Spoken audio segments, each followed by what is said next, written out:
मेरा नाम मुक्ति कौरी है। मैं अंबेवाड़े गांव से हूँ। मेरी 2 बहनें हैं, रितु और तारा। दोनों नाबालिग हैं।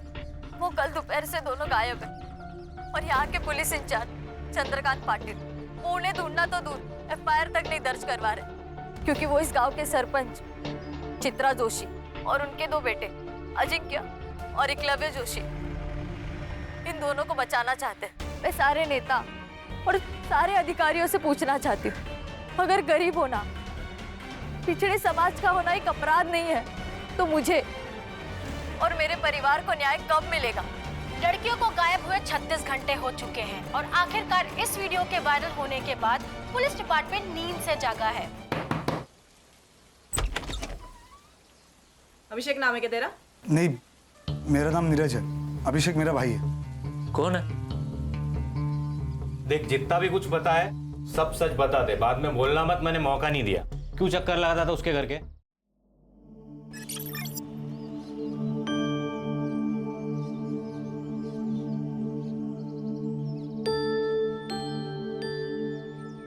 कोमल, तुम लोगों की बातें खत्म हो गई तो चले? कोई देख लेगा तो प्रॉब्लम हो जाएगी। तारा तू ना बहुत डरती है। कोई आ जाएगा, कोई देख लेगा तो क्या होगा? अरे सही तो कह रही है कोमल। कोई आएगा देखेगा तो क्या बोलेगा कि चाय पीने रुक गई थी और क्या। ये लो कोमल, ये लो। ठीक है, तू बैठ यहाँ आराम से, चाय पी, खाना खा, मैं जा रही हूँ। अरे रुक, मैं आ रही हूँ। अरे यार, ये तारा ना हमेशा हड़बड़ी में रहती है, कभी आराम से बात नहीं करने देती। और तू चाय पिलाते रहेगा या बताएगा भी कि तू उससे प्यार करता है? अरे पर मैं उसको बताऊं कैसे? कोमल चल ना। तू ही घास नहीं डालता, वरना वो मुन्ना ना फिदा है तुझ पर। तू ही पढ़ इन सब चक्करों में, मुझे पढ़ाई करनी है। ए तारा, रुक इधर। चल, थोड़ा काम कर, मेरे साथ काम कर। चल काम कर। आजोबा, आपने शराब पी हुई है? तो पिए। तो कुछ नहीं, अगर आप शराब पी सकते हो तब अपना काम भी खुद कर लो। ए रुक रुक, किधर जा रही है? ए किधर जा रही? रुक रुक रुक। आजोबा क्या करते हैं? थोड़ा दिलाना। आजोबा क्या करते हैं? सना करिए क्या? पापा, मैं तेरे को क्या कर? क्या कर रही है मैं तू? तेरे को क्या करता इन्होंने हूँ? शराब पी रखी है तो तूने भी पी रखी है क्या? अरे आई समझाना है ना तो अपने बाप को समझाओ। ये दारू के चक्कर में पूरे घर का नरक बना के रखा है। चुप कर ना।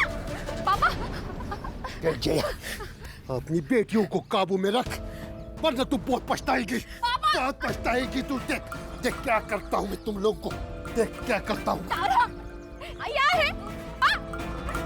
जब भी घर में आती है तो हंगामा खड़ा करती है। आप मुझे क्यों बोल रही हो आई?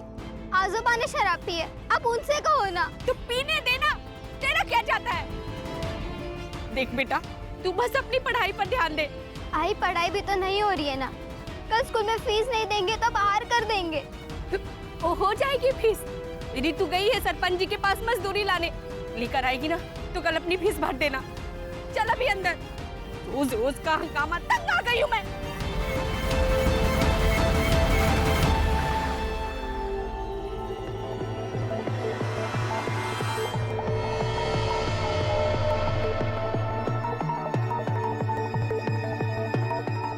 मालकिन,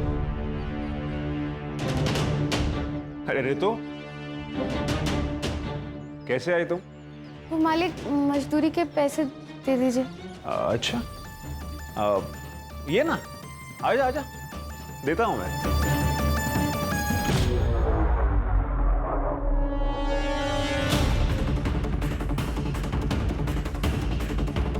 कुछ खाएगी? नहीं मालिक, आप मुझे मेरे पैसे दे दीजिए, मुझे घर जाना है, बहुत देर हो रही है। अरे टेंशन मत ले तू, तुझे छोड़ दूंगा मैं अपनी गाड़ी से। ये रहे तेरे मजदूरी के पैसे।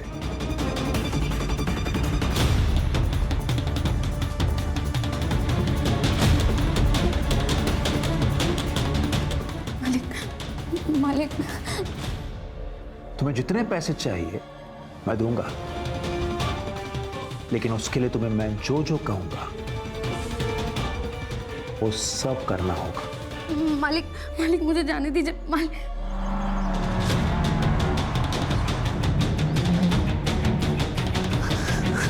ऋतु,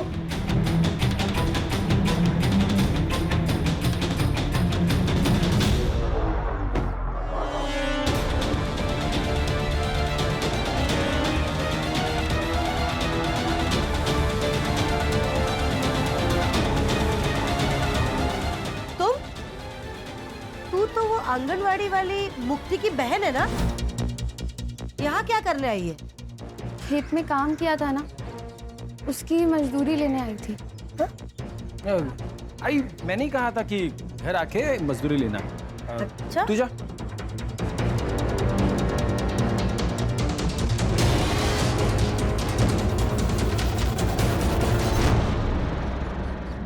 तुझे जरा भी समझ नहीं है ना, 3 महीने बाद गांव में मुखिया का चुनाव है। एक गलती चुनाव इधर का उधर हो जाएगा। अरे कुछ नहीं होता राधा, आप खामा में टेंशन ले रहे हो। वैसे आप तो एक तैयार है। चलो चलो, पीते पीते बात करते रहो। अरे चलो यार। ठीक है काकी, तो आपकी वो वैसे भी मायके गई हुई है, उन्हें प्रेगनेंसी के 4 महीने बाद एक टीका लगवाना था। वो आप उन्हें फोन करके बता दीजिए, वो किसी भी डॉक्टर से लगवा सकती है। हाँ बोल दूंगी। काकी थोड़ा पानी मिलेगा, प्यास लगी थी। लाती हूँ, रुको।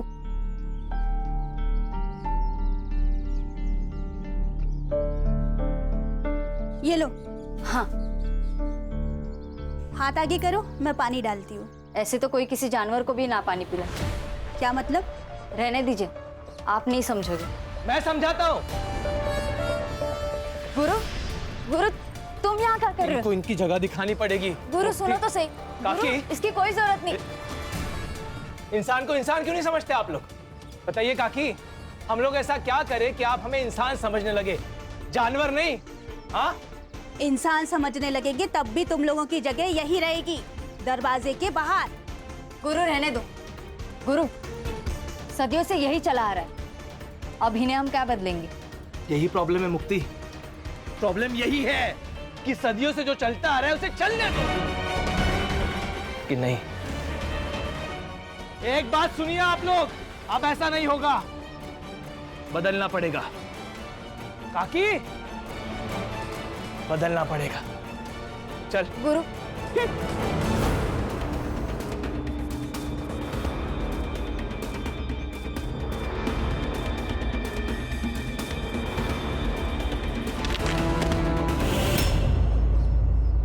हाँ बताओ, क्या हुआ तुम्हारे साथ?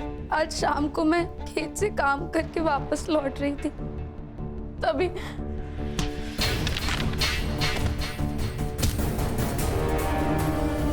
वो एकलव्य ही था जिसने हमला किया? हाँ सर। मतलब 6 फुट के आदमी को तुम मार के भाग गई? हाँ सर, ऐसा ही हुआ।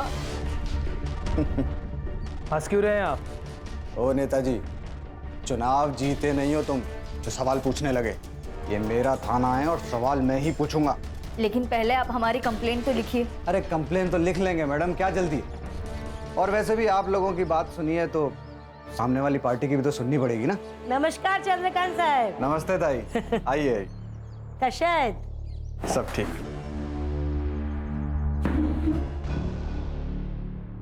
क्या रे जया, ये सब क्या तमाशा लगा के रखा है? तमाशा कुछ नहीं है, तुम्हारे बेटे ने ऋतु का करने की कोशिश की। मुझे करने की क्या जरूरत है? ये तो वैसे भी पैसों के लिए मेरे साथ संबंध बनाती है। इंस्पेक्टर साहब, ये झूठ बोल रहे हैं, हमारी बेटी ऐसी नहीं है। ये जया का बाप साईनाथ सर, आप ही ने तो पकड़ा था कच्ची शराब बनाने के मामले में। और ये लड़कियां, ये तो इस गुरु का ही सुनेंगी ना। इसे चुनाव तो जीतना है। क्या बोला रे तू? क्या बोला तू?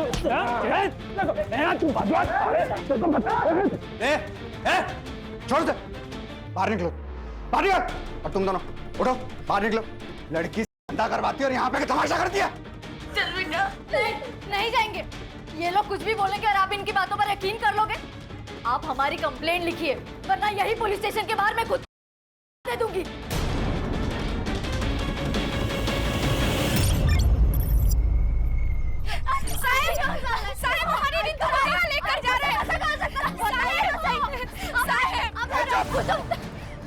मेडिकल में सेक्सुअली एक्टिव होना है इसका मतलब समझती है? पैसे लेकर रेगुलर सेक्स करती है। पैसे रितु ने नहीं, आपने लिए, वो भी उस चित्राताई से। ये चुप, ज्यादा बोली ना तो पूरे परिवार को अंदर कर दूंगा। रिपोर्ट दर्ज करवाते हो। चलो।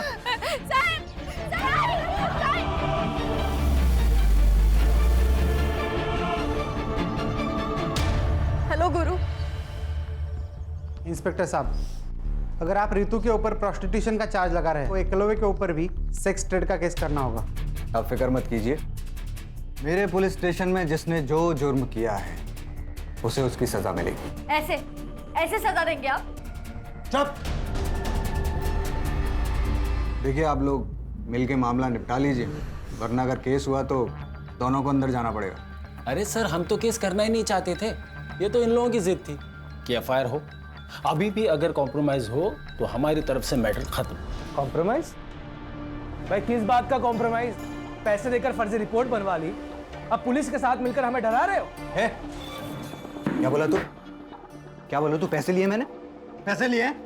चल निकल जा, निकल।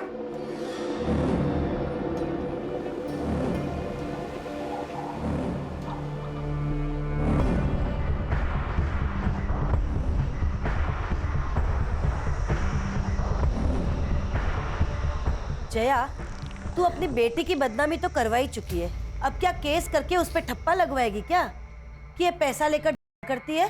ताई। जया, सुनो मेरी बात, ये कोर्ट कचहरी का मामला है और केस खत्म होने के लिए सालों लग जाते हैं। ये केस लड़ने के लिए और ये वकील बाबू को फीस देने के लिए पैसे हैं तेरे पास?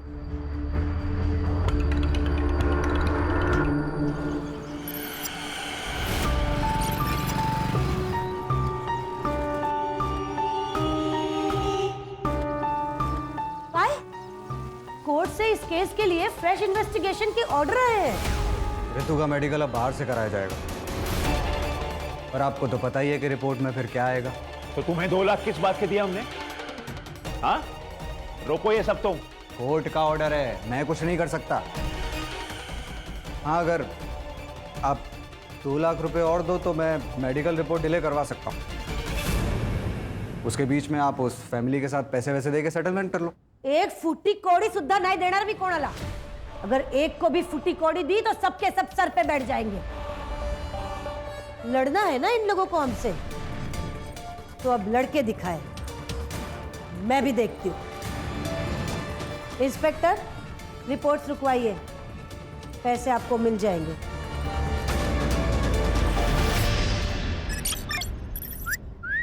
जाने मन, अरे कहाँ जा रही हो? अभी भी आंगनवाड़ी का जॉब करती हो क्या? ये क्या बदतमीजी है? बता दो कितना पैसा लोगी क्या?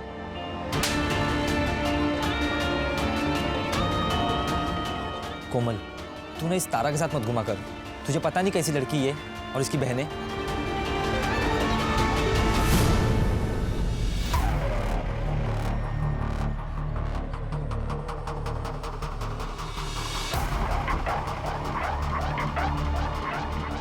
ए, क्या तांजा कर रहा रे? हैं? जरा इधर आइए ना।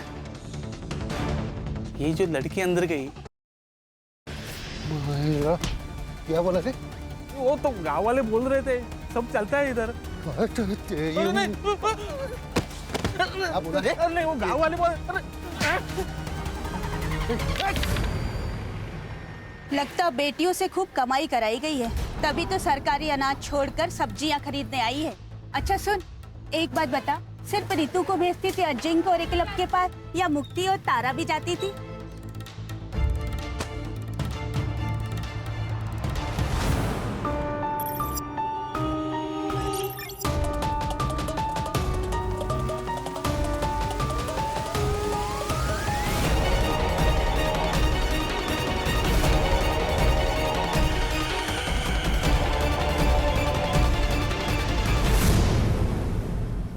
हाँ मुक्ति दीदी बोलिए। हेलो कोमल, तुम्हें तारा ने कुछ बताया? वो कहाँ गई है, किस काम से गई है? नहीं दीदी, उसने तो कुछ नहीं बोला, बस बोला काम है और चली गई। ठीक है।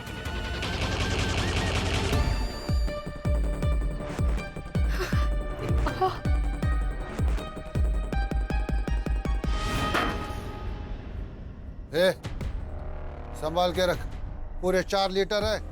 2-4 दिन में वो आदमी आएगा लेने के लिए। रितु कहाँ है? वो तो आपके साथ गई थी ना?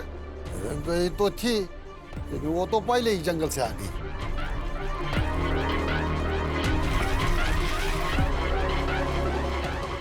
आजोबा, मेरी तबीयत ठीक नहीं लग रही है, मैं जा रही हूँ।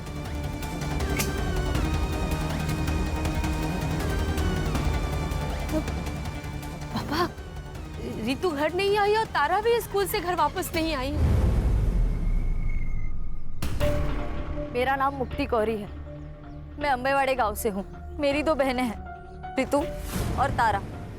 दोनों नाबालिग हैं। वो कल दोपहर से दोनों गायब हैं और यहाँ के पुलिस इंचार्ज चंद्रकांत पाटिल वो उन्हें ढूंढना तो दूर FIR तक नहीं दर्ज करवा रहे, क्योंकि वो इस गांव के सरपंच चित्रा जोशी और उनके 2 बेटे अजिंक्य और एकलव्य जोशी, इन दोनों को बचाना चाहते हैं। मैं सारे नेता और सारे अधिकारियों से पूछना चाहती हूँ, अगर गरीब होना, पिछड़े समाज का होना एक अपराध नहीं है, तो मुझे और मेरे परिवार को न्याय कब मिलेगा? लड़कियों को गायब हुए 36 घंटे हो चुके हैं और आखिरकार इस वीडियो के वायरल होने के बाद पुलिस डिपार्टमेंट नींद से जागा है। अंबेवाड़ी पुलिस स्टेशन की पूरी टीम को सस्पेंड कर दिया गया है और एक नई टीम को असाइन किया गया है। अब देखते हैं ये टीम क्या कमाल दिखाती है। Now it's up to them कि वो जल्द से जल्द रितु एंड तारा कोरी को सही सलामत ढूंढ निकाले। सर, ये लोकल पुलिस ने बहुत गलत काम किया है इस मामले में। ना रेप अटेम्प्ट की FIR दर्ज की, ना किडनैपिंग की।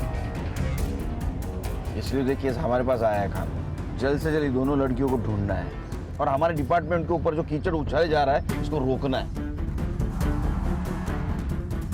ये भीड़ क्यों है यहाँ इतनी? पुलिस प्रशासन, पुलिस प्रशासन, पुलिस प्रशासन, पुलिस प्रशासन, पुलिस प्रशासन, पुलिस प्रशासन, पुलिस प्रशासन। चुप! क्या हो रहा है? क्या है? ए चुप! क्या है इतना पब्लिक? पीछे हटाओ इनको। क्या हुआ? चलो चलो। जय हिंद सर। क्या चल रहा है? जय हिंद। पब्लिक इतना क्यों है यहाँ? सर, वो जो मिसिंग केस थी 2 बहनों की अंबेवाड़ी गांव से, सर अब वो मिसिंग केस नहीं रहा, अब वो मर्डर केस बन गया है। कुछ देर पहले वहाँ एक लाश मिली है लड़की की। मतलब मार दिया उसको? नहीं सर, जो लाश मिली है वो उन दोनों बहनों में से किसी की नहीं है। फिर किसकी है लाश?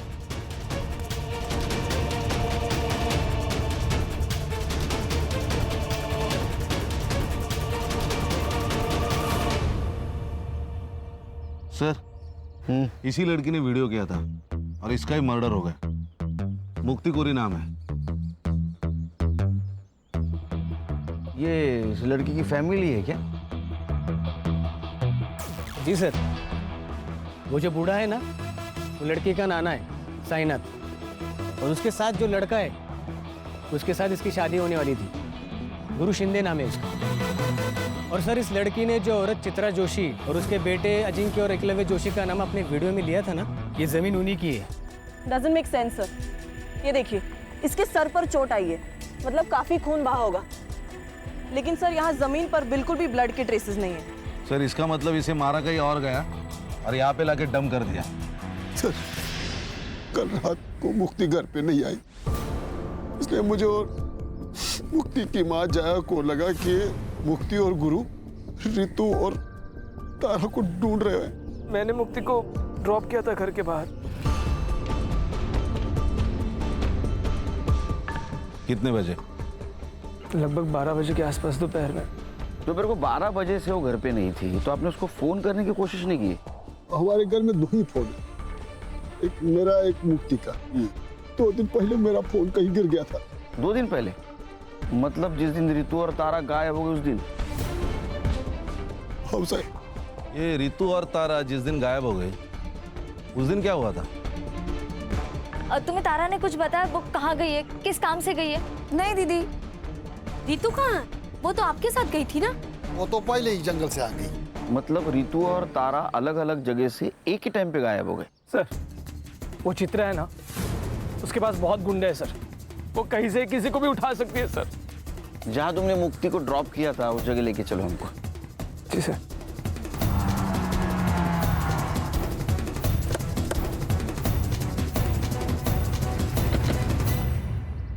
सर यहीं पे मुक्ति को ड्रॉप किया था मैंने, वो सामने घर है सर, यहाँ से वो पैदल गई थी। चलो घर दिखाओ। हाँ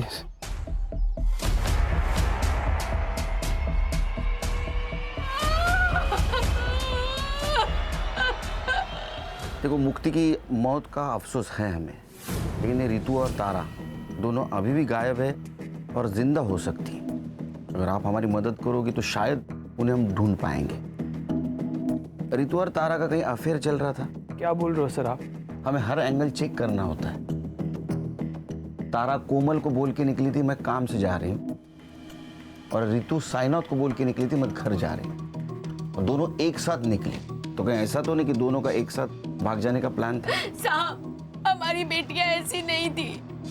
अच्छा, ये एकलव्य जो बात कह रहा था उसमें कितनी सच्चाई है कि रितु पैसे लेकर? साहब,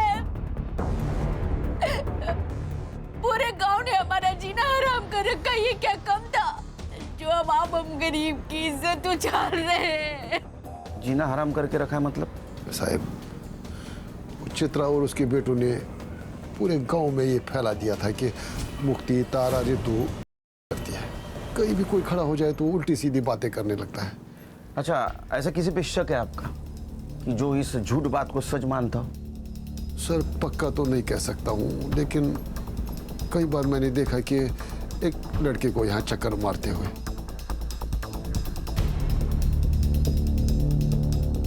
कौन है वो लड़का? साहब, नाम तो नहीं पता है, लेकिन हाँ, वो बाजार में कोई गिरीश नाम का आदमी है, उसके घर पे भाड़े पे रहता है। सर यहाँ कुछ भी नहीं है। अरे एक बात खटक रही है, दोपहर 12 बजे यहाँ से कैसे कोई गायब हो सकता है? सर, कहीं रितु और तारा की तरह मुक्ति का भी तो प्लान नहीं था गायब हो जाने का?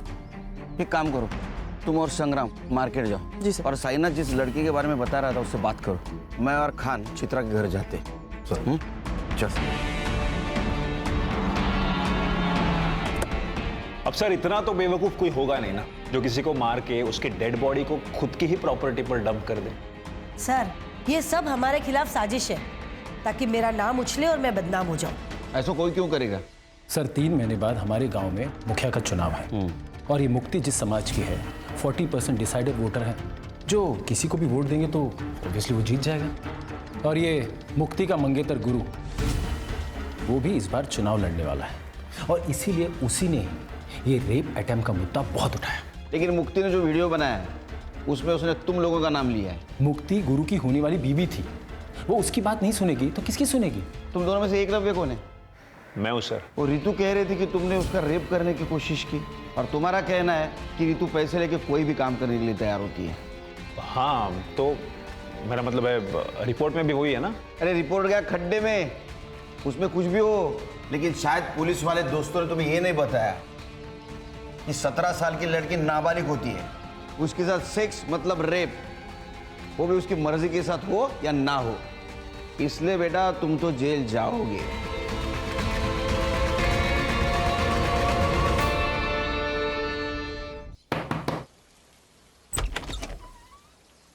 अभिषेक नाम है क्या तेरा? नहीं, मेरा नाम नीरज है। अभिषेक मेरा भाई है। कौन है?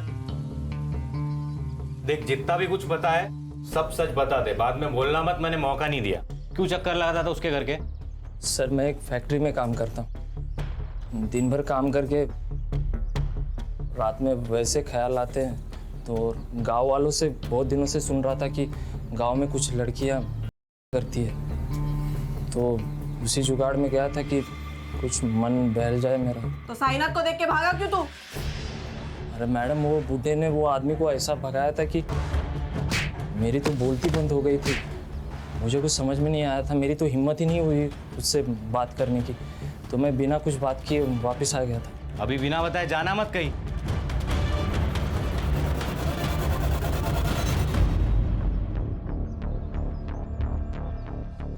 भाई हम तो फंस गए यार।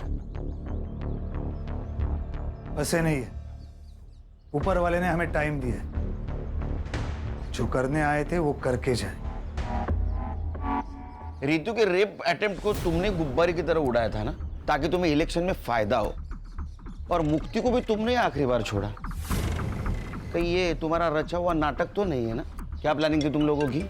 मेरी यही प्लानिंग थी कि अपने समाज को अन्याय के खिलाफ लड़ना सिखाओ, और उसकी शुरुआत मैंने अपने घर से की है। सर, पुलिस स्टेशन से फोन था।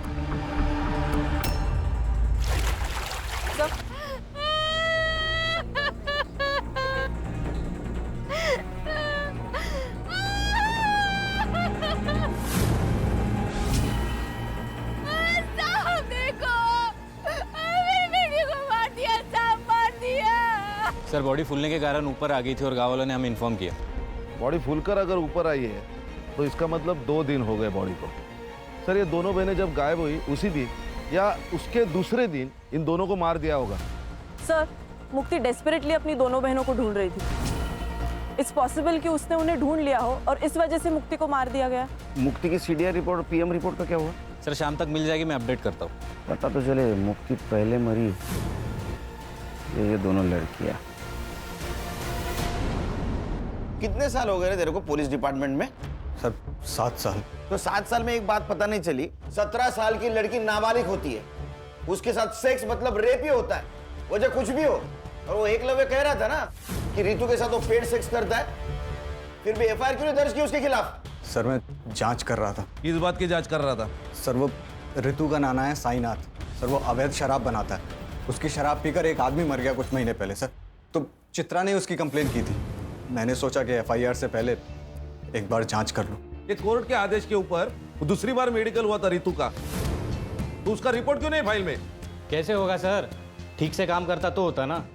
मैंने लैब में फोन किया था सर, शाम तक रिपोर्ट मिल जाएगी। कितने पैसे लिए रहे तूने चित्रा से? सर 4 लाख रुपए। तेरे 4 लाख की वजह से 3 मासूम लड़कियों की जान गई। रिपोर्ट करो इसकी हेडक्वार्टर में। सर गलती हो गई सर, अब नहीं होगा सर। खान लेके जाओ इसको। चल चल चल।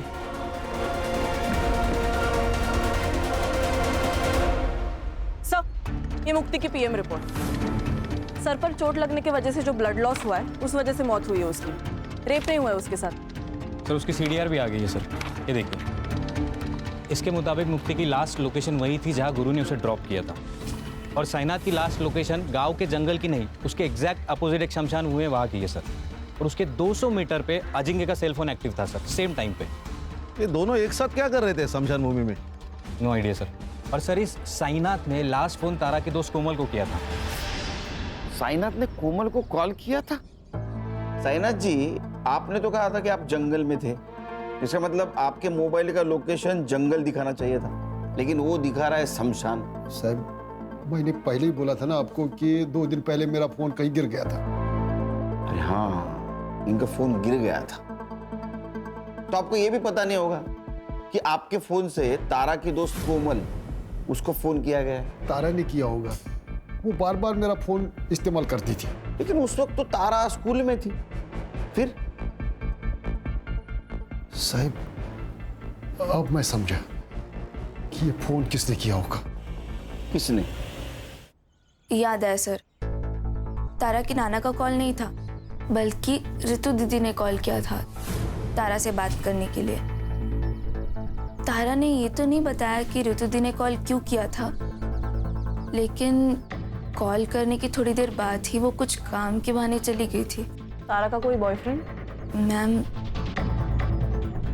बॉयफ्रेंड तो नहीं बोल सकते, लेकिन एक लड़का था मुन्ना, जो तारा को लाइक करता था। लेकिन जब रितु दी का केस सामने आया तो क्या बेटा, बोलो। तीनों बहनों के चर्चे पूरे गांव में है, लेकिन ये ऐसे सती सावित्री बन रही है ना जैसे इससे सीधा कोई है ही नहीं। कहना क्या चाहता है तू? अरे मैं क्या कहना चाहूँगा, मैं तो यही बोल रहा हूँ कि अगर पैसे लेकर ही ये सब करना था तो मुझे भी बोल देती, थोड़े पैसे देकर मैं भी मजे ले लेता। और अबे रुक कोमल, तू लेके जा तारा को यहाँ से। तो छोड़ूंगा नहीं, तू देख लेना। इस थप्पड़ का बदला ना मैं लेके रहूंगा।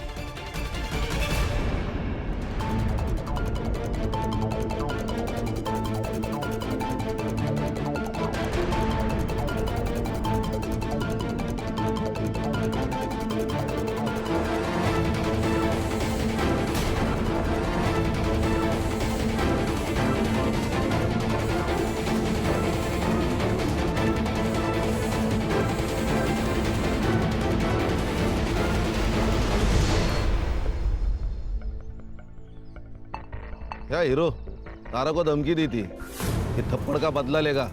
सर यहाँ खाने कमाने से फुर्सत नहीं, बदला क्या लूँगा? मैं तो हमेशा अपने दुकान पर ही रहता हूँ। आप चाहे तो अभिजीत से पूछ लीजिए। अभिजीत कोमल का बॉयफ्रेंड ना? ये तारा जब गायब हुई उस वक्त तू कहाँ था रे? उस वक्त साहब मैं घर पे था साहब। मैं घर पे था? अरे हीरो, तू कहाँ था रे? मैं तो यही दुकान पे था साहब।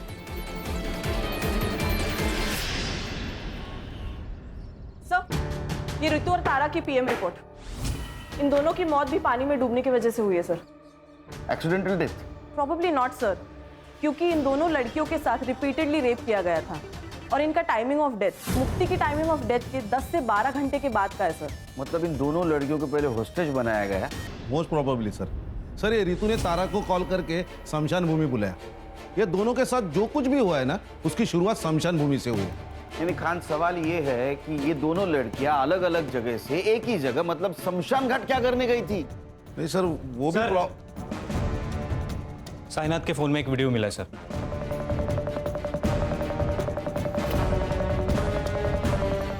ये करने गई थी। ये ले तेरे पैसे। तुम्हें क्या लगता है कि तुम पैसों से कुछ भी खरीद सकती हो? अपने बेटे की आजादी भी। जब पैसे नहीं लेने थे तो मुझे बुलाया क्यों? ताकि तुम्हारी सच्चाई पूरी दुनिया के सामने ला सकूं कि कैसे तुम्हारे बेटे ने मेरे साथ गलत किया और तुम उसकी गलतियों पर पर्दा डालने के लिए कितने भी पैसे लुटाने को तैयार हो। अच्छा, क्या कर लेगी तू? बता क्या कर लेगी? रितु ने तुम्हें मांडवली के लिए बुलाया, ये वीडियो बनाया और ये वीडियो प्रूफ के तौर पे समाज के सामने ना आए, इसलिए तुम सबने मिलकर उन दोनों बहनों को मार दिया। सर, हमने किसी को नहीं मारा। तो अजिंक्य क्या कर रहा था स्मशान में? उसको मैंने ही कहा था रुकने के लिए। एक्चुअली त्या दिवशी मी ऑफर केली होती जयाला, पर तब दोनों बहनों ने ना बोल दी कि हम केस वापस नहीं लेंगे।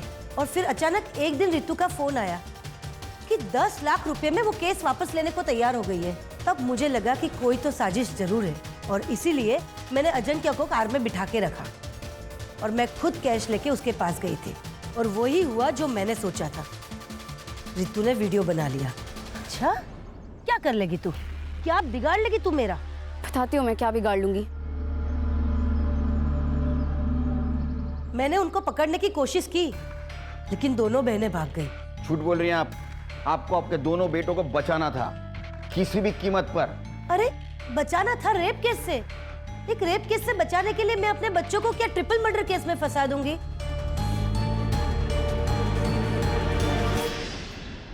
सर, एक आदमी के बारे में पता चला है सर। उसकी मौत साईनाथ ने बनाई हुई शराब पीने से हुई। कौन है? राकेश। उसकी तो मौत हो गई है सर, लेकिन उसके दोनों बेटे अब भी गांव में रहते हैं, किराए के घर में। सर, बाबा मरने के बाद 6 महीने में ये साईनाथ जेल से छूट गया। हमें उसे बस वापस जेल भेजना था। जेल भेजना था क्या ऊपर भेजना था? नहीं सर, उसे जेल भेजना चाहते थे हम लोग। बस इसके लिए उसकी भट्टी का पता लगाना ज़रूरी था ताकि पुलिस को उसकी भट्टी के बारे में बता सके सर। लेकिन इस बार साईनाथ ने भट्टी अपने घर पे नहीं लगाई थी सर, तो भट्टी के बारे में जानने के लिए उसके ऊपर नज़र रखना ज़रूरी था, इसलिए हमने गांव में किराए पे घर लिया था सर। उससे बदला नहीं ले पा रहे थे, इसलिए उसका बदला लेने के लिए तुमने इन दोनों लड़कियों को मार दिया? नहीं सर। नहीं सर, बदला लेना चाहते थे सर हम, लेकिन कानूनी तरीके से सर। हाँ। गैर कानूनी तरीके से नहीं सर। संग्राम सर, बैठ। तू तो कह रहा था वो रितु और तारा जिस दिन गायब हो गए उस दिन तू घर पे था, लेकिन तेरा मोबाइल लोकेशन स्मशान का दिखा रहा है। ए, चल फटाफट बता। सर का गुस्सा बहुत बेकार है। हाँ, तू सह नहीं पाएगा। चल बोल। बताता हूँ साहब, बताता हूँ साहब।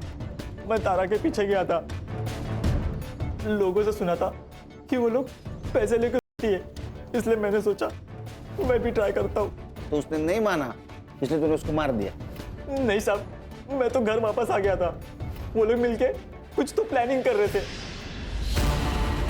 वो लोग किसी की तो वीडियो बना रहे थे। मुझे लगा अगर मैं इनको कुछ बोलूंगा कि ये लोग मेरी वीडियो ना बना ले, इसलिए साहब बिना कुछ बात किए मैं वहां से लौट आया। मैं सच बोल रहा हूँ, मैंने कुछ नहीं किया साहब, मैंने कुछ नहीं किया। साहब वो कार वाले लोग ने कुछ किया होगा। कौन सी कार? साहब जब मैं वापस लौट रहा था, लौटते वक्त मैंने एक कार देखी, वो शमशान की ओर जा रही थी। कौन थे कार में? उतना मैं देख नहीं पाया, लेकिन कुछ इलेक्शन के स्टिकर्स लगे हुए थे कार पे। ये थे क्या? नहीं। ये? हाँ मैडम, ये था। सर ये इसके पास तो कोई कार नहीं है। कार इसके पास नहीं है, इसके दोस्त के पास है। एक मिनट। मेरी दो बहनें हैं, रितु और तारा, दोनों नाबालिग हैं। वकील बाबू, तुम्हारी गाड़ी स्मशान भूमि के यहाँ स्पॉट हुई और उसमें मुक्ति के ब्लड के ट्रेसेस भी मिले।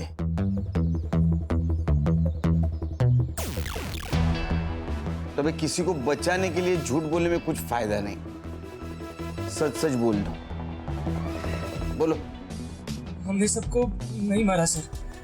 रितु के केस की वजह से मेरे इलेक्शन कैंपेन को बूस्ट मिल गया था सर, और उस केस में कुछ था नहीं सर, जल्दी खत्म हो जाता, और इलेक्शन को अभी 1 महीना बाकी था।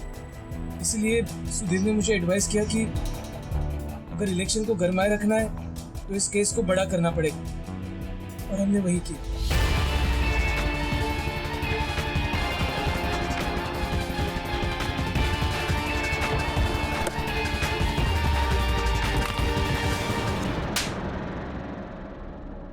सर मुझे लगा कि मैं पहले किडनैपिंग के केस को उछालूंगा, बाद में मर्डर केस बना दूंगा, लेकिन एक दिन पहले मुक्ति को पता चल गया कि मेरा इन्वॉल्वमेंट है।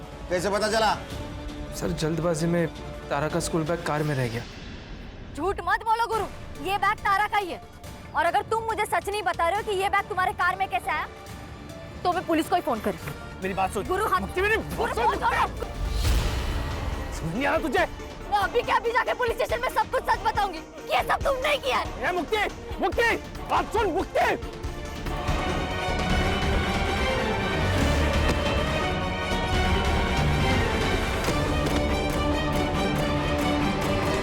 मुक्ति को मैंने चित्रा के बाग में फेंक दिया ताकि वो लोग फंस सके, और बाद में तारा और रितु को मार दिया। प्लान तो यही था सर, पर उसके पहले वो दोनों भाग गई।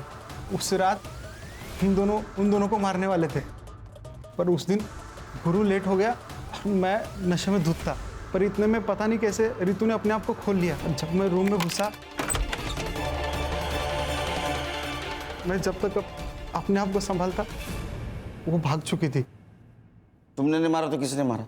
जिस हालत में वो भागी थी, उस हालत में हमारे अड्डे से सिर्फ वो 3 जगह जा सकती थी, हॉस्पिटल, पुलिस स्टेशन और घर। हॉस्पिटल हमारे गांव में है नहीं सर, चंद्रकांत की वजह से पुलिस स्टेशन वो जा नहीं सकती थी, तो हम घर में चले गए और हमारा अंदाज़ा सही निकला। वो दोनों घर में गई और जया काकी से मिली भी। वो दोनों जया काकी को हमारे बारे में कुछ बता ही नहीं पाई। हम चुपचाप वहाँ से चले गए।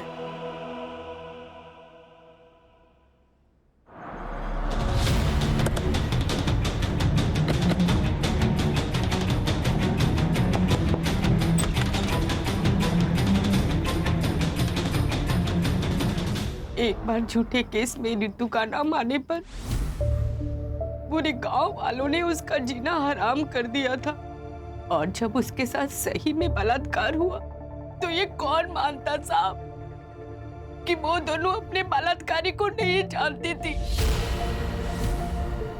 मेरी बेटियों की जिंदगी बर्बाद हो चुकी थी। अगर वो जिंदा रहती तो ये गांव वाले और समाज उसकी जिंदगी को नरक से भी बदतर बना देते, और ये ना मैं बर्दाश्त कर पाती और ना मेरी बेटियां।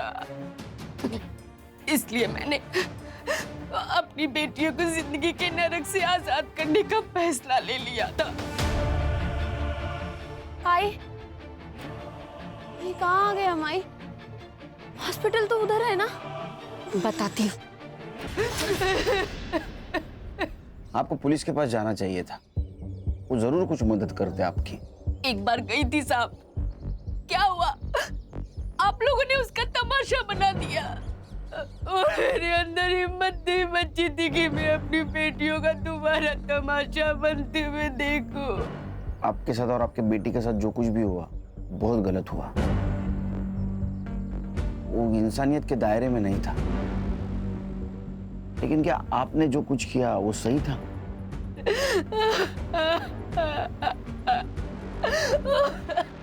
सर, सिर्फ इसलिए कि कोई हमारे जाति धर्म का नहीं है, हम उसके साथ इतना गंदा बर्ताव कैसे कर सकते हैं?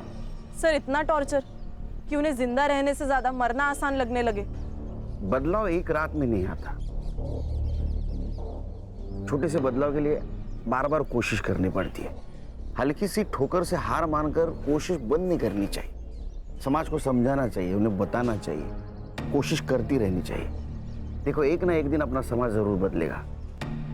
हम बदलाव लाएंगे।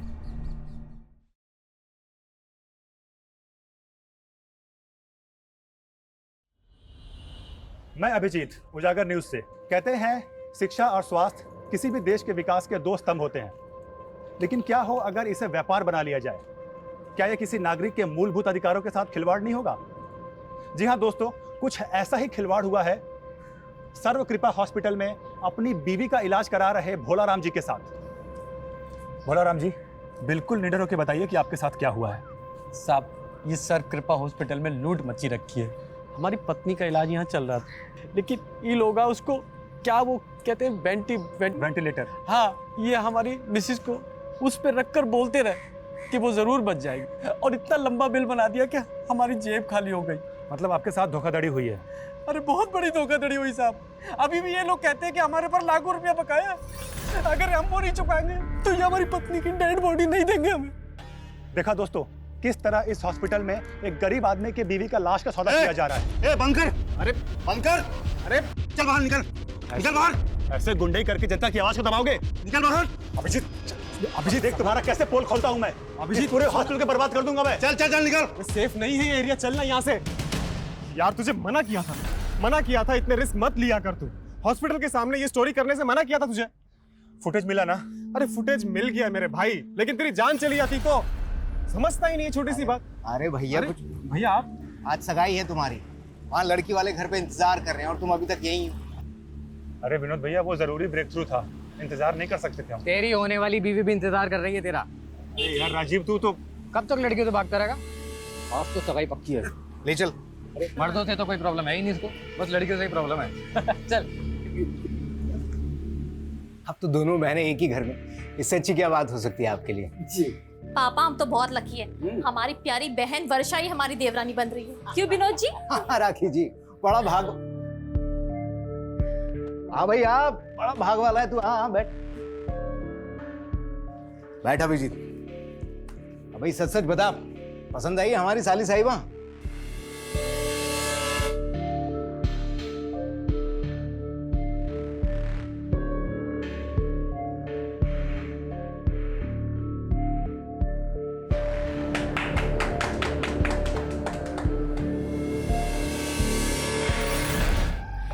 आंटी, हम ये कहाँ हैं? हमें हमारे घर जाना है। आप छोड़ दोगे हमें हमारे घर? हमारे पापा ढूंढ रहे होंगे हमें। इस लड़की को यहाँ की दुनियादारी अच्छे से सिखा दो, समझ गए?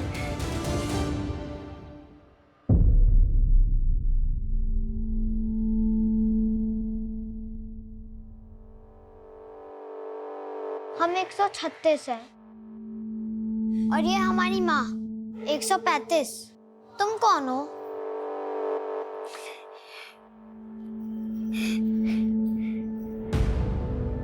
अच्छा, 172।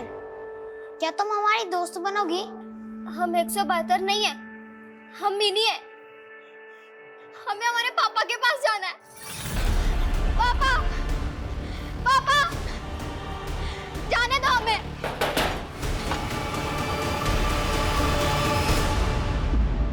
माँ, हमको लगता है कि हम ये शादी वादी के लिए नहीं बने। अभी भैया भाभी के कहने पे जबरदस्ती सगाई तो कर ली, लेकिन तुम तो जानती हो ना हमारी दुविधा।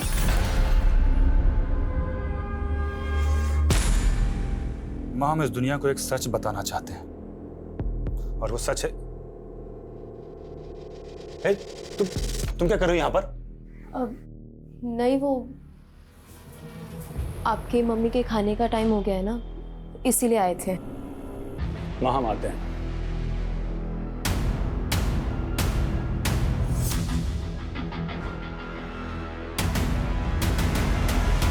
हम अक्सर सच्चाई से भागते हैं।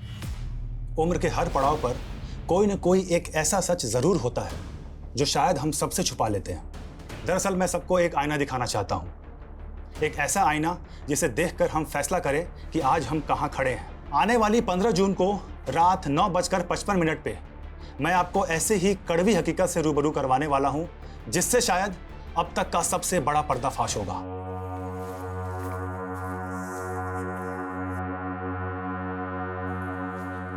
अरे अभिजीत पता नहीं कहाँ रह गया। अरे विनोद भैया, क्या हो गया ये?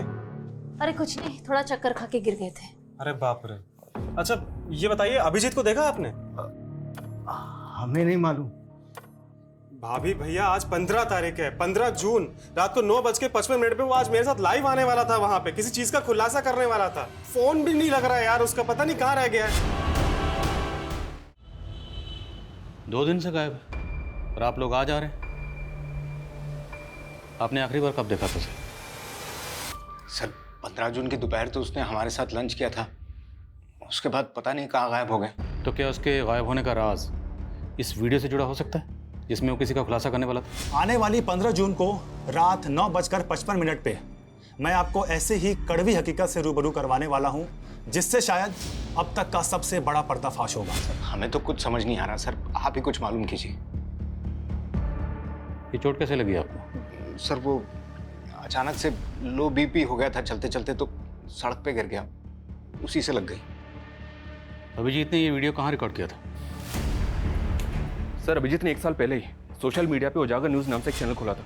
उसके लाखों में फॉलोअर्स हैं और उसके 15 जून के खुलासे वाले वीडियो इनविटेशन को भी लाखों हिट्स मिले। हैरानी इस बात की है कि अभिजीत के कैमरामैन तो कहीं नहीं पता कि 15 जून को वो क्या खुलासा करने वाला था। कहीं उसके गायब होने की कहानी का इस खुलासे से कोई ताल्लुक तो नहीं? लग तो ऐसा ही रहा सर। अगर ऐसा है तो हमारे लिए जानना ज़रूरी है कि 15 जून को वो क्या खुलासा करने वाला था। उसका लैपटॉप, ईमेल आईडी की डिटेल्स, कॉल रिकॉर्ड सब निकलो। लेट्स फाइंड आउट कि अभिजीत ने आखिरी बार किससे और क्या कम्युनिकेट किया था। Okay sir.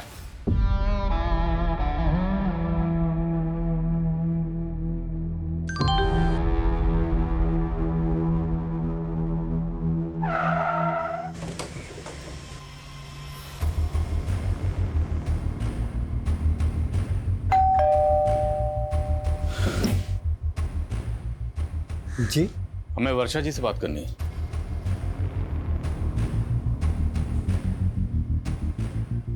वर्षा जी, 15 जून की शाम को अभिजीत की फोन पर आखिरी बार बात आपसे हुई थी, उसके बाद से वो लापता।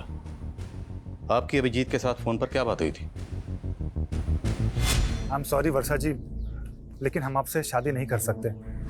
ऐसा क्यों बोल रहे हैं अभिजीत? वो हम आपको वजह भी नहीं बता सकते वर्षा जी। बस इतना समझ लीजिए कि इसी में आपकी भलाई है। सर ऐसा हो ही नहीं सकता, अभिजीत ने खुद शादी के लिए हाँ किया था। तो क्या आपकी साली वर्षा झूठ बोल रही है? काकी जी, आप अपनी छोटी बहन वर्षा के बारे में क्या कहेंगे? सर हमारे बहन में कोई कमी नहीं थी, सारी कमी अभिजीत में है। अब कहना क्या चाहती हैं? अब हमें लग रहा है कि अभिजीत शायद इस वजह से भागा होगा ताकि वो हम लोगों को फेस ना कर पाए कि उसने रिश्ता क्यों तोड़ा। अभिजीत 15 जून की रात को कोई बड़ा खुलासा करने वाला था लाइव आकर, और आपको लगता है कि इतना निडर पत्रकार इस वजह से गायब हो गया? नहीं सर, राखी के कहने का ये मतलब नहीं है। दरअसल हम लोगों को भी ये सुनकर बहुत धक्का लगा कि अभिजीत ये रिश्ता तोड़ना चाहता था। सर 1 मिनट, बिरदास चौक पे लाश मिली है।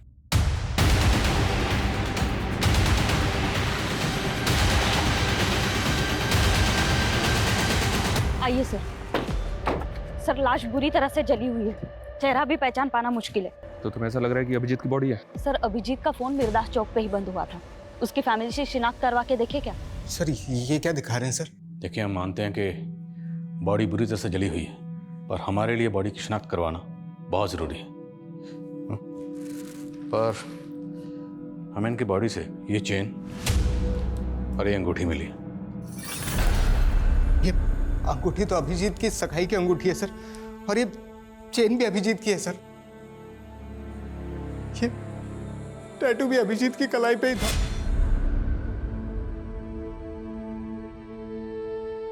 ये ले, रोटी खा ले, इतना दुखी मत हो, अब यही हमारी जिंदगी है। ले खा ले, अभी बहुत सारा काम करना है।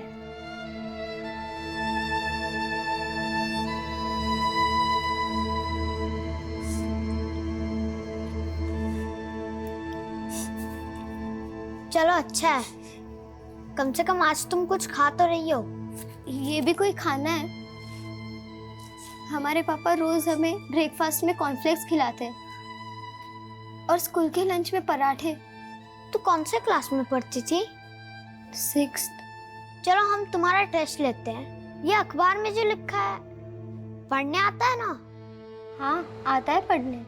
तो पढ़ो। भारत जल्द ही 5 ट्रिलियन की अर्थव्यवस्था होगा। माँ, माँ, बच्चों बच्चों बाहर जाओ, बहन आओ ना।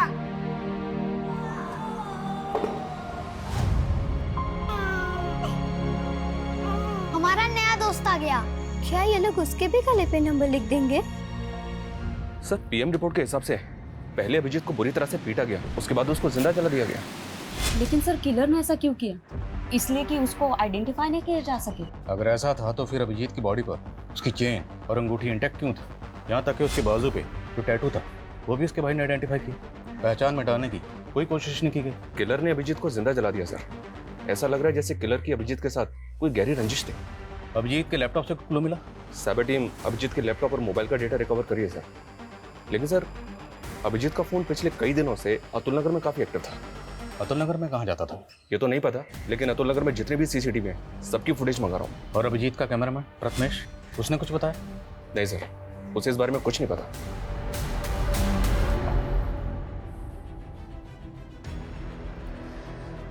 अभिजीत एक सच्चे और ईमानदार जर्नलिस्ट थे जिन्होंने अपनी जान की परवाह किए बिना हमेशा सच का साथ दिया। मैं उनका फॉलोअर ही नहीं, मैं उनका सबसे बड़ा फैन भी हूं। मैं आपसे वादा करता हूं, अभिजीत ने जो काम शुरू किया था अब उसे मैं पूरा करूंगा, चाहे उसके लिए मुझे सच्चाई ढूंढने के लिए पाताल लोक ही क्यों ना जाना पड़े, लेकिन सच्चाई को उजागर मैं करके रहूंगा। सर, 24 मई की अतुल नगर की एक फुटेज मिली है, ये देखें। इसमें अभिजीत लड़कियों का पीछा करता हुआ दिख रहा है। कौन है लड़की? मैं पता करवा रहा हूँ सर। लेकिन सर ये अभिजीत लड़कियों का पीछा क्यों कर रहा होगा?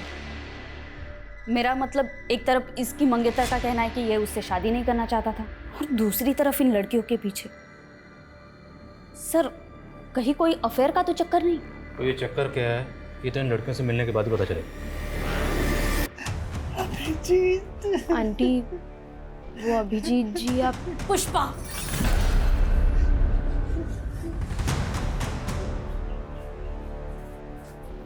जी माँ जी को क्या बताना है और क्या नहीं बताना ये तुम्हारा काम नहीं है। तुम जाओ। हम उन्हें वो अभिजीत जी हम देख लेंगे, तुम जाओ यहाँ से। और हाँ, अब से काम पे मत आना। जी अब हम तुम्हें अफोर्ड नहीं कर सकते। हमारी माँ का ख्याल हम खुद रखेंगे। तुम जाओ।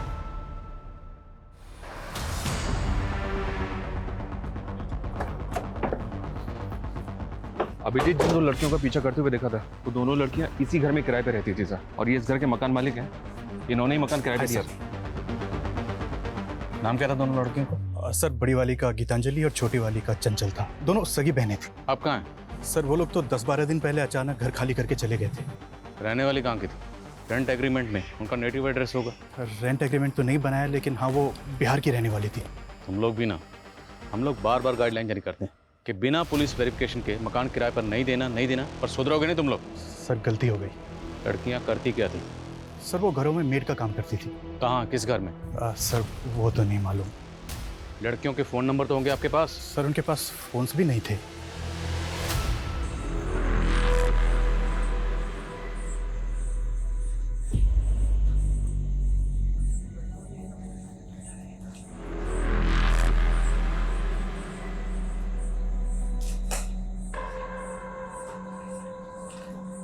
जी सर, मैं अपडेट करता हूँ। जय सर, एक बीएन मेड सर्विसेज नाम की एजेंसी है, इसने चंचल और गीतांजलि इन दोनों का फोटो आइडेंटिफाई किया है।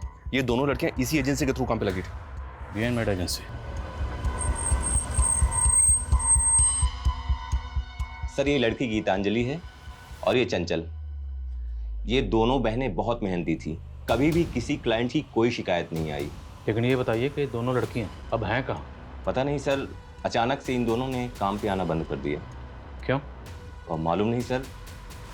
इन दोनों को एक मीणा नाम के एजेंट ने इंट्रोड्यूस करवाया था। इन दोनों लड़कियों के एड्रेस प्रूफ और डॉक्यूमेंट्स हमें दीजिए, और इनका जो एजेंट था मीना, उसकी डिटेल्स भी दीजिए। सर ये एजेंट है मीणा। आप सभी जानते हैं कि अभिजीत मेडिकल माफिया के खिलाफ काम कर रहे थे। उसके सारे सबूत अब मेरे पास हैं। ये उन हॉस्पिटल्स की लिस्ट है जिनके पास लाइसेंस ही नहीं, और इनके कितने सारे डॉक्टर्स ऐसे हैं जिनके पास डिग्रीज तक नहीं, जैसे कि doctor Gopal Sharma. Hello doctor Gopal, जो वीडियो मैंने भेजा है तुमको, उसे मैं बहुत जल्दी अपलोड करने वाला हूँ। तुम चाहते क्या हो? सर, कहाँ है? चंचल और गीतांजलि, इन दोनों बहनों की आईडी फेक है। क्या? जी हाँ सर, और इन दोनों बहनों का जो एजेंट है मीणा, उसकी भी सारी डिटेल्स फेक निकली। अब इन तीनों का कुछ पता भी नहीं चल रहा है।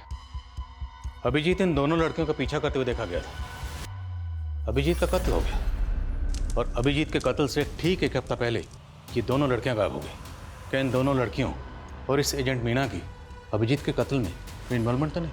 लग तो मुझे भी ऐसा ही रहा सर, कोई ना कोई इन्वॉल्वमेंट तो होनी चाहिए। इन तीनों के लिए लुकआउट नोटिस जारी कर दिया है। सर,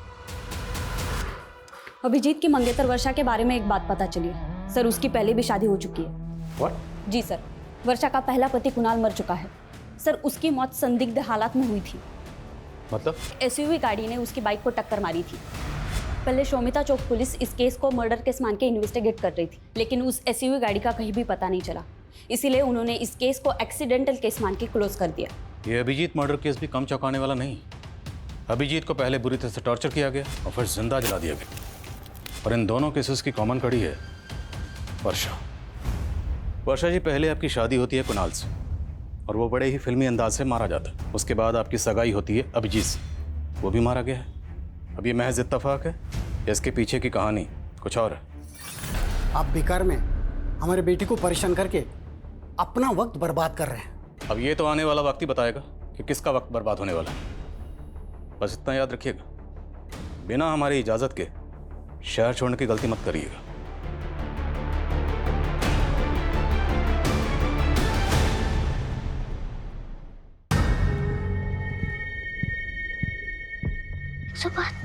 उठो।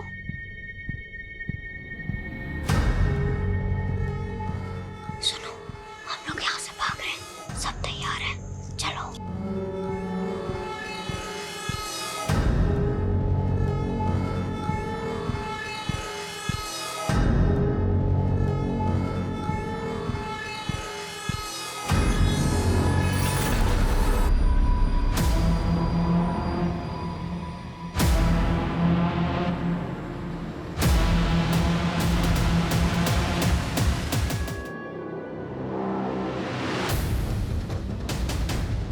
सर,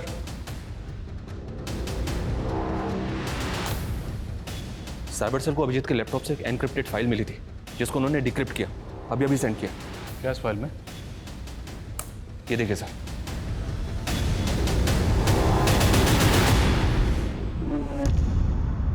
तू तो चंचल को पहचानने से भी इनकार कर रहा था।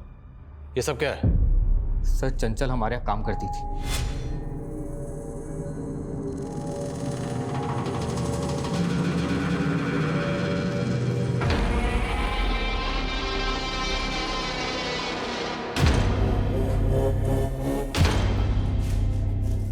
सब?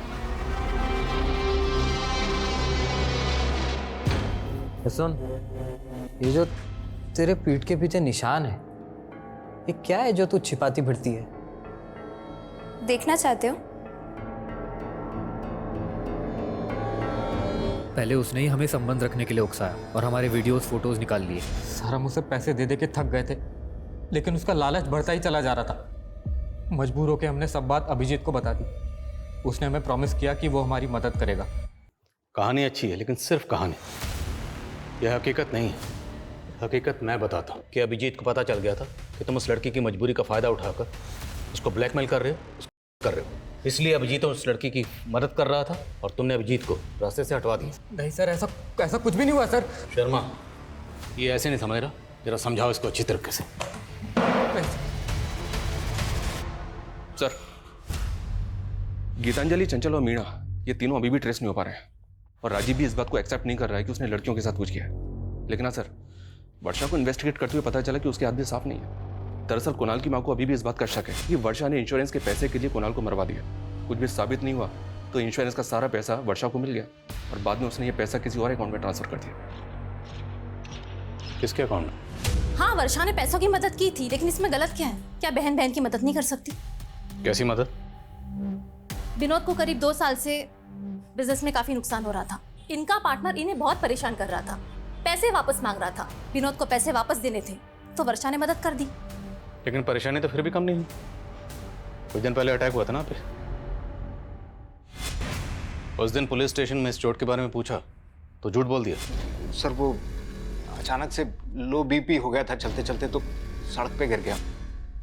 लेकिन इन सब बातों का अभिजीत के मर्डर से क्या लेना देना? लेना देना ना हो तो ही अच्छा है, वरना लेने के देने पड़ जाएंगे। एक बात बताओ, तुमने उत्तम को पैसा तो दे दिया था ना? अब तुम भी हम पे शक कर रहे हो। अरे अगर तुमने पैसा चुका दिया था तो लोगों ने हम पे हमला ही क्यों किया? उसी के कारण जो तुमने पुलिस को बताया है। छोटा मोटा पैसा नहीं है ये, और अब तक कर्जा चुकता नहीं हुआ है। इतने के लिए लोग जान ले लेते हैं। शुक्र करो तुम अब तक जिंदा हो। सर, ये दोनों बहनें जितनी सीधी नजर आ रही हैं उतनी है नहीं। आज की दुनिया में कोई भाई या बहन अपनी प्रॉपर्टी या पैसा बिना लिखा पढ़ी के किसी को नहीं देता है, और वो भी अपनी बहन के पति के कर्ज को उतारने के लिए। विनोद के बिजनेस पार्टनर से कंफर्म करो, दोनों बहनों का कांटेक्ट अच्छे से चेक करो। तो तूने विनोद पे अटैक करवाया था? अटैक कैसा? आपको कोई गलतफहमी हुई है, और उसने कुछ पैसे लौटा भी दिए थे हमें। लेकिन उधार तो काफी बाकी है ना अभी भी। वो भी निकलवा लेंगे। अटैक करवाएगा दोबारा? विनोद ने कंप्लेंट नहीं लिखवाई ना, फिर क्यों बाल की खाल उतार रहे हैं? और वो फुद्दू हमारे खिलाफ बोलने की हिम्मत भी नहीं करेगा। हाँ, हमसे बहुत बड़ा गलती हो गया। अगर हम अभिजीत को पहले ही सब कुछ बता दिए होते तो शायद वो हमें इस मुसीबत से निकाल चुका होता। ले लो, 70 लाख है इसमें। 70 लाख? ये 70 लाख तो सिर्फ आपके हुए ना डॉक्टर साहब, और आपके बाकी के नेक्सस के 70 लाख वो कौन देगा? हेलो नेताजी, एक लोकल जर्नलिस्ट मुझे धमकी दे रहा है। अगर आपकी मेहरबानी हो जाती तो। डॉक्टर साहब, हम स्वच्छ छवि वाले नेता हैं, ना तो खुद खाते हैं ना कभी किसी को खाने देते हैं। अब आपने कांड किया है, आप भुगतेंगे। लेकिन नेताजी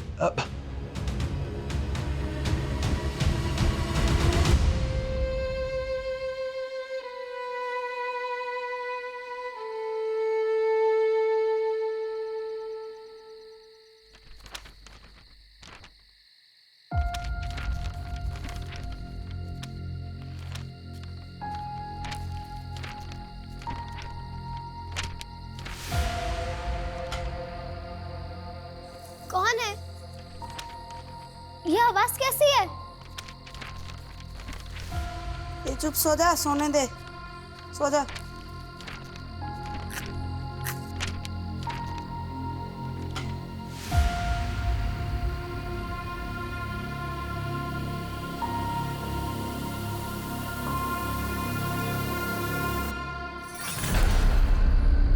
ये ले, रोटी खा ले, अभी बहुत सारा काम करना है।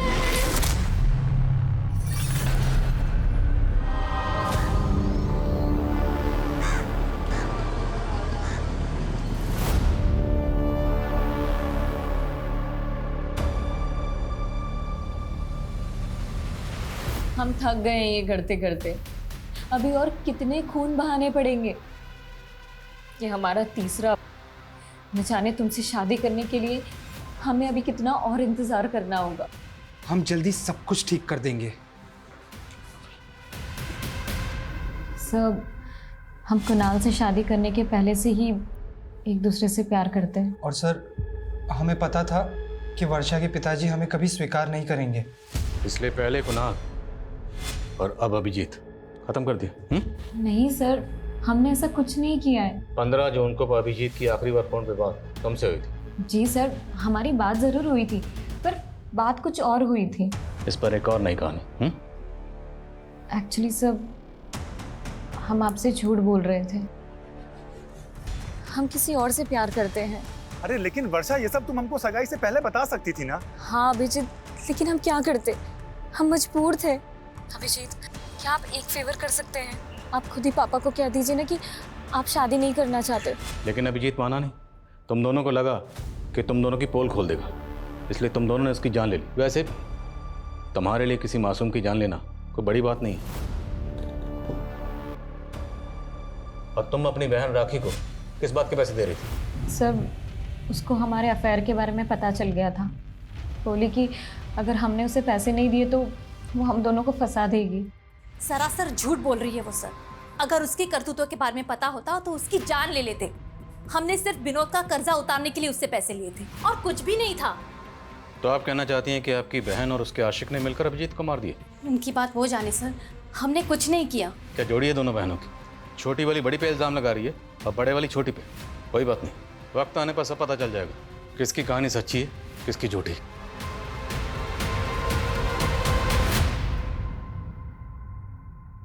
ओ, आपकी सास की केयर टेकर क्या नाम है उसका? पुष्पा। कहाँ वो? हमने उसे काम से निकाल दिया। अब हम उसे अफोर्ड नहीं कर सकते। रहती कहाँ वो? एड्रेस दीजिए। ये बात तो अभिजीत ही जानता था, हमें कुछ नहीं पता।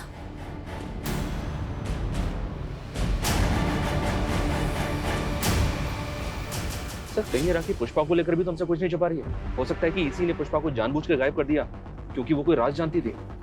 या फिर पुष्पा को खेल कर गए। इस राखी पे कड़ी नजर रखो और पता करो कि पुष्पा कहाँ गायब है, और उसके लिए लुकआउट नोटिस जारी करो।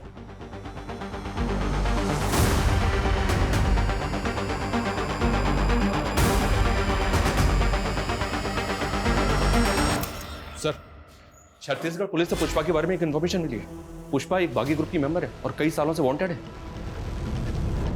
पुष्पा एक बागी थी? तो वो अभिजीत के घर पे क्या कर रही थी?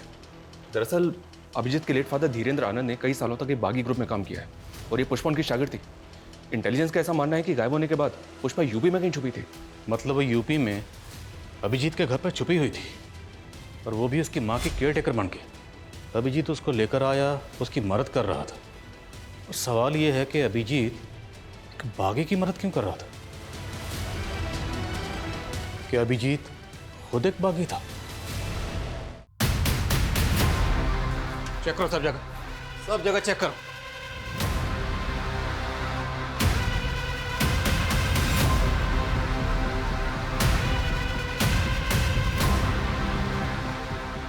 सर, बहुत गलत कर रहे हैं आप। एक ईमानदार पत्रकार की छवि के साथ में खिलवाड़ कर रहे हैं आप लोग। फिलहाल तो हम जा रहे हैं, लेकिन अगर हमें बाद में पता चला कि अभिजीत के साथ मिलकर आपने बागियों का साथ दिया था तो हम आपको नहीं छोड़ेंगे। चलो।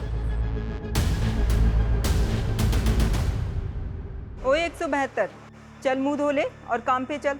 अब यही तेरी किस्मत में लिखा हुआ है। तैयार कर ले अपने आप को इन सब चीज़ों के लिए। जब 135 का बच्चा बड़ा हो जाएगा ना, तुझे ही ट्रेनिंग देनी है। यहाँ पे माँ बाप हो या बच्चा, सब किस्मत के हाथों बंधे हुए हैं।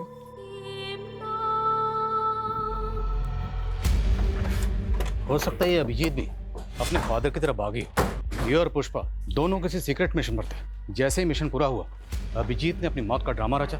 उसके बाद वो और पुष्पा दोनों गायब हो गए। और इस बात के पूरे चांसेस हैं कि अभिजीत के घर वाले भी उनके इस मिशन में शामिल हों, क्योंकि अभिजीत की बॉडी पूरी तरह से जल चुकी थी।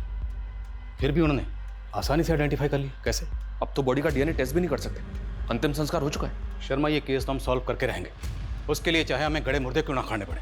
अभिजीत की फैमिली, दोस्त, रिश्तेदार, सबके बारे में सब कुछ पता करो। Okay sir.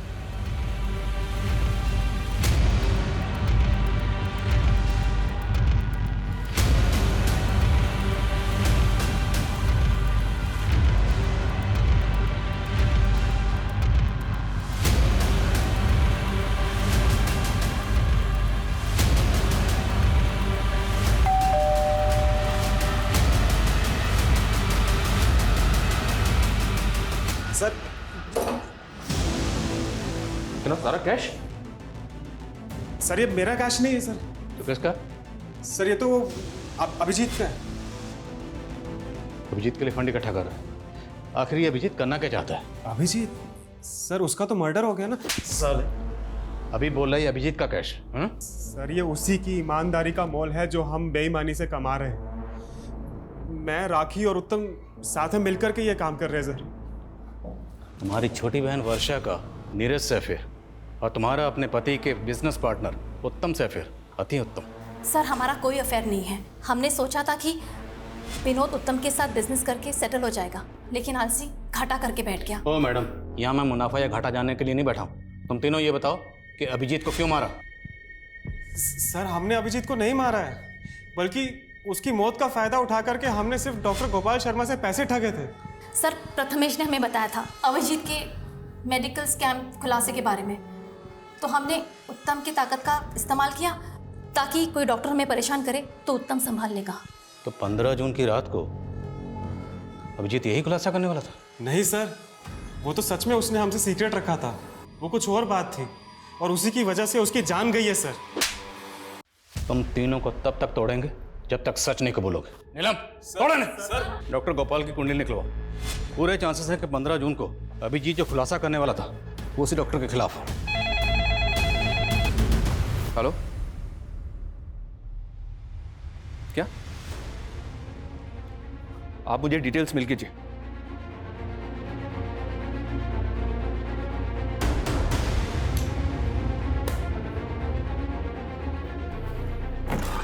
सर हमारी मेन सस्पेक्ट गीतांजलि की तो मौत हो चुकी है। गीतांजलि मर चुकी है? जी हाँ सर, ये देखिए कानपुर पुलिस ने उसकी बॉडी को रिकवर किया था। कोई बॉडी क्लेम करने के लिए नहीं आया तो उसका अंतिम संस्कार कर दिया। चौंकाने वाली बात यह सर कि गीतांजलि की कलाई पे बिल्कुल वैसा ही टैटू था जैसा अभिजीत की कलाई पे था।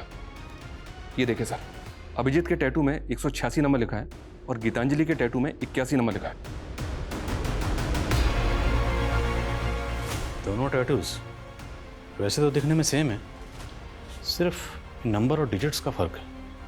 क्या ये कोई सीरियल नंबर हो सकता है? और इन टैटूज का हमारे सस्पेक्ट्स में से और किससे कनेक्शन हो सकता है? राजीव, वर्षा, नीरज, राखी, प्रथमेश, उत्तम या फिर पुष्पा? अभिजीत और गीतांजलि के बीच का कॉमन कनेक्शन है राजीव, लेकिन सर राजीव का तो कहना है कि वो इन टैटूज के बारे में कुछ नहीं जानता। पर अभिजीत की कलाई पर वैसा ही टैटू क्यों है जैसा कि गीतांजलि की कलाई पर है? गीतांजलि की बहन चंचल से इसका पता चल सकता है। चंचल तो खुद गायब है। खा लो दीदी, खाली पेट रहने से कुछ नहीं होता और हमें बहुत कुछ करना है। हमें निकलना है यहाँ से। यहाँ से कोई नहीं निकल सकता। नहीं दीदी, हम निकलेंगे यहाँ से। कोई आने वाला है हमें बचाने। तुम ना ऐसे सपने मत देखो, ये सपना कभी पूरा नहीं हो सकता। सर चंचल के बारे में हमने अभिजीत को मार्च में बता दिया था। उसके बाद अप्रैल में अभिजीत बिना किसी को बताए 20 से 25 दिन के लिए किसी असाइनमेंट पर बाहर चला गया था। हाँ, अभिजीत अप्रैल में काफ़ी दिनों तक नहीं था और उस दौरान उसने हमको कॉल भी नहीं किया था। मार्च में वो टैटू उसके हाथ में था? नहीं, तब तो नहीं था, लेकिन जब वो वापस आया तो हमने वो टैटू उसकी कलाई में देखा। तो आपने उससे पूछा कि वो टैटू उसने कहाँ बनवाया था और क्यों बनवाया था? नहीं सर, ऐसा तो उसने कुछ नहीं बताया। सर पहले तो हमें भी अजीब लगा था क्योंकि वैसा ही टैटू चंचल की कलाई पर भी था। कहीं ऐसा तो नहीं कि गीतांजलि और चंचल का उन टैटू से कोई ऐसा राज जुड़ा था जो अभिजीत जानना चाहता था, इसलिए उनका पीछा कर रहा था? लेकिन सर वो ये सब जानने के लिए अपनी कलाई पे वैसा ही टैटू क्यों बनवाएगा? और ये अभिजीत अप्रैल में 20-25 दिन के लिए कहाँ गायब था? और ये सवाल अब भी वहीं का वहीं है कि वो 15 जून की रात को 9:55 पर ऐसा क्या खुलासा करने वाला था?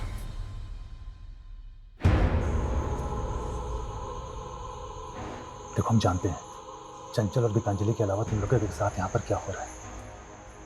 हम यहाँ की सच्चाई पता करने आए।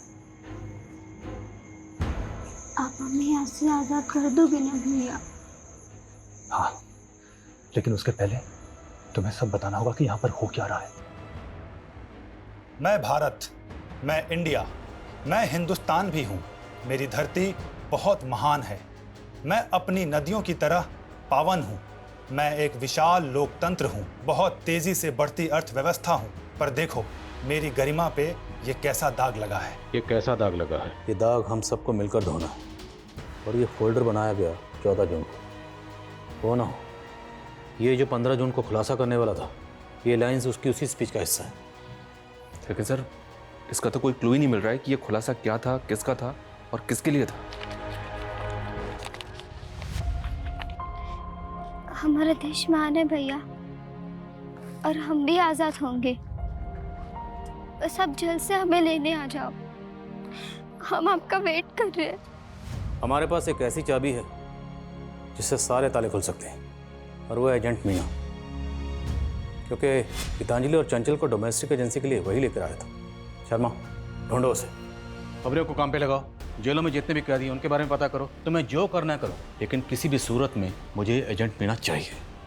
Okay sir.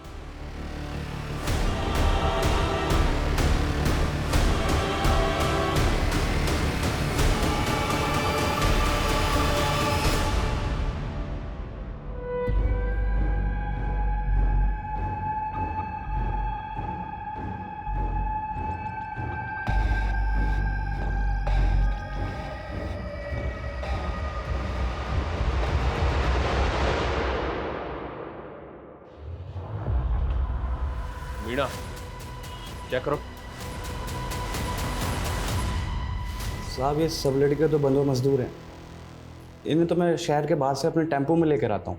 मेरा काम है इन्हें घरों में काम दिलाना, और अगर कोई गड़बड़ करने की कोशिश करते तो हमको वापस कैंप भेज देते हैं। कैसा कैंप? कहाँ है ये कैंप?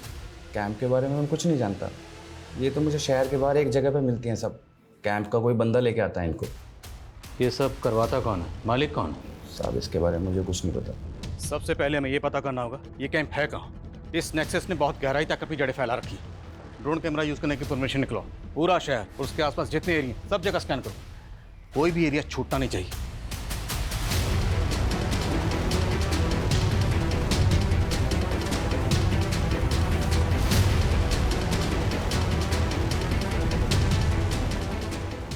ड्रोन कैमरास की फुटेज में ये 3 जगह सस्पिशियस लग रही हैं। इनकी डिटेल्स निकलवाइए सर। और इन 3 में से एक जगह ऐसी है जहाँ लोगों की मूवमेंट बहुत ज़्यादा सस्पिशियस है। यहीं टारगेट करेंगे। पूरी फोर्स के साथ धावा बोलेंगे। तैयारी करो। Okay sir.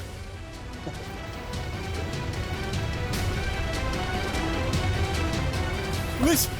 अरे पुलिस! अरे भागो!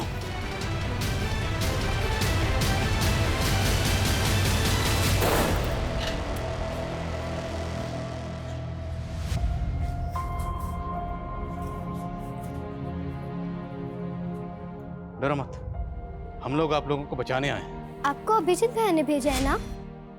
वो बोलते थे हम जरूर आज़ाद होंगे। हाँ बेटा, हमें अभिजीत भैया नहीं भेजा। अभिजीत भैया कहाँ है? उन्होंने कहा था हम उनके साथ टीवी पे आके जय हिंद बोलेंगे। बेटा, मुझे अभिजीत भैया नहीं भेजा है आप सबको लाने के लिए। और उन्होंने कहा है जब मैं आपसे मिलूं तो आपसे बोलूं कि आप जोर से जय हिंद बोलें। जय हिंद। जय हिंद। तुम लोगों को बंधुआ बनाकर उन पर जुल्म करते थे। कब से चला ये सब? साहब, काफ़ी टाइम से हमारे लोग हर शहर में फैले हुए साहब। अगर हमें कोई अनाथ या कोई मजबूर मिलता था, हम इन्हें अपना कैंप में लेके आते साहब, और हम बच्चे लोग को भी करके लेके आते साहब। अब ये बताओ, कैंप में उनसे करवाते क्या थे? साहब, हम उन्हें बड़ी बड़ी कंपनी, मिल और ईंट की भट्टी में लगा देते साहब, और अगर कोई अच्छी लड़की रहती थी तो उन्हें हमें घर में काम पे लगाते थे साहब। जैसे गीतांजलि और उसकी बहन चंचल, है ना? दीदी को पूरा भरोसा था कि एक दिन हम उस जंजाल से बच निकलेंगे। देखना चंचल, एक दिन आएगा जब हम आज़ाद होंगे और बहुत ही बेहतरीन जिंदगी जिएंगे, ऐसी नहीं। पर उसके लिए हमें कैंप से बाहर आकर घरों में काम चाहिए था, इसलिए हमने कैंप में अच्छा बर्ताव किया, उन लोगों का भरोसा जीत लिया। फिर तुमने राजीव के यहाँ काम करना शुरू कर दिया, उसको ब्लैकमेल किया।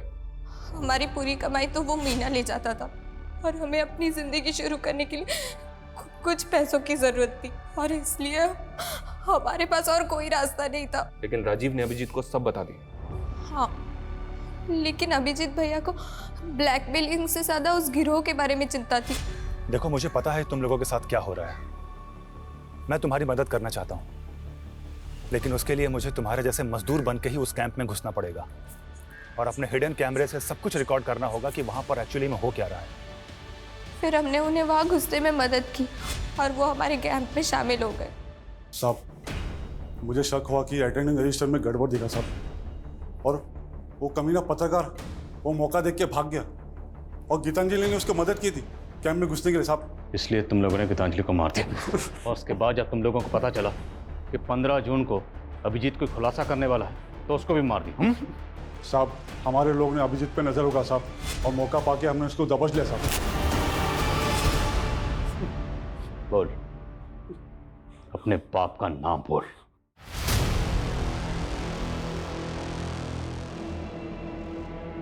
धर्मेंद्र सर मीटिंग में है। सर चलो। हाँ। धर्मेंद्र जैसा बड़ा नेता इस नेक्सस का मास्टरमाइंड होगा, ताज्जुब हो रहा है सर। उस फैक्ट्री में तकरीबन 150 औरत मर्द और 50 से ज्यादा बच्चों के साथ इस तरह का दुर्व्यवहार किया जा रहा था। ये जानने के बाद बहुत तकलीफ हो रही है। लेकिन सर, पुष्पा का इस गिरोह से कोई लेना देना नहीं, हालांकि वो अभी तक गायब है। सर, हमने उसकी रिपोर्ट नेशनल एजेंसी को दे दी है। ये बहुत ही अफसोसनाक है कि एक तरफ जहां हमारे मुल्क में 5G टेक्नोलॉजी लॉन्च हो रही है, हमारे मुल्क की इकोनॉमी तेजी से आगे बढ़ रही है, वहीं आज भी 2022 में भी एक तरफ काला अंधेरा छाया हुआ है, जहां कुछ लोगों के साथ अमानवीय बर्ताव किया जा रहा है।